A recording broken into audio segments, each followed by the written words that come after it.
बायकांना सतत किचनमध्ये काही ना काहीतरी बदल हवा असतो नाही का. मी पण आज तसंच केलं आहे.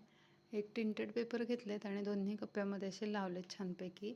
आणि त्याच्याच उरलेल्या पेपरमध्ये तुकडे जे आहेत ते मी ह्या वॉलला लावलेले आहेत. तुम्ही बऱ्याच व्हिडिओत ही वॉल बघितली असेल, माझी वेल होता त्याच्यावर, पण तो आता खराब झाला आहे. चला तर आपण ह्याच्यावर श्रीकृष्णाचं चित्र काढूया.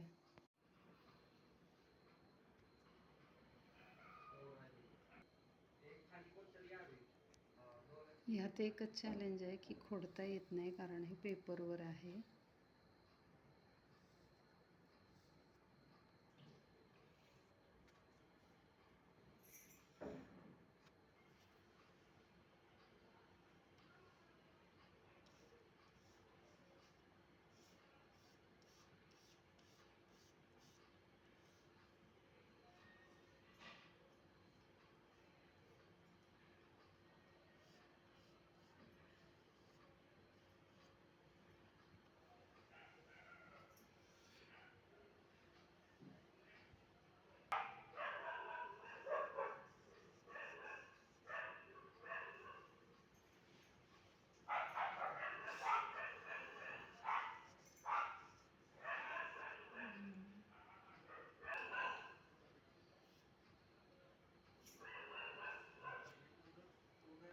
हा डॉग्या बघा कसा भुंकतोय.